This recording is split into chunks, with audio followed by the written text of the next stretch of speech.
So the purpose of the research project was to look at the reinvented toilets that are currently being developed through a gender lens.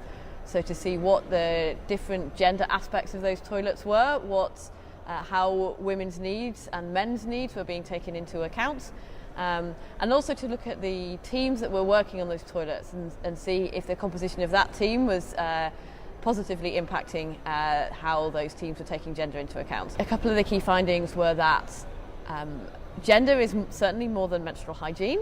Menstrual hygiene is very important, but there's a lot more aspects to gender than menstrual hygiene. Another aspect is that gender is not just women. Gender is men as well, because if you're designing toilets that men don't want to use, then they will continue to open defecate, and the health impact on the whole community is going to be negative. So thinking about gender is about women and about men. Some of the things that came up were thinking particularly on cabin design. So thinking about windows in cabin, people thought they might want windows that were nice and open and airy, but actually women actually really value their privacy and can be quite worried about men peering through or even putting cameras through. So keeping the cabin designs, maybe compromising a little bit on the kind of light and airy feel to maintain the privacy. We also had good examples where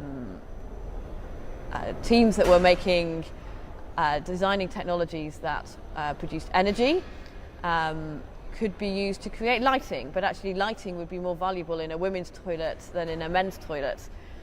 But designing urine diversion interfaces for women is harder than designing it for men who can just use a urinal. So that was a particular challenge that team managed to get through quite well, we think.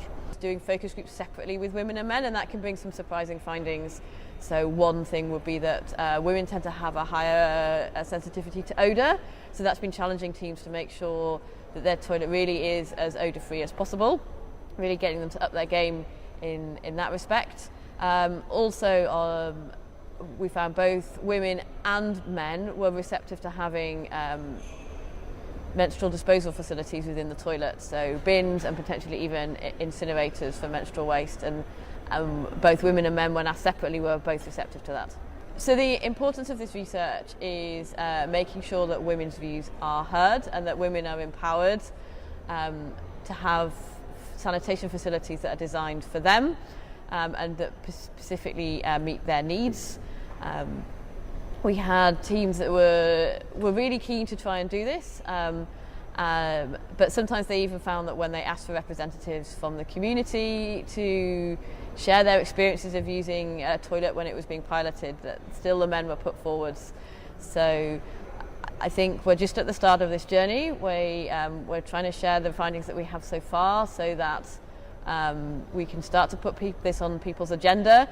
Even teams that are more engineering focused and just are designing kind of very much waste processing systems, actually all of those systems have some kind of gender lens to them, and making sure that teams are fully exploring that and not putting it on as an afterthought at the end. So yeah, that's what we're hoping to achieve.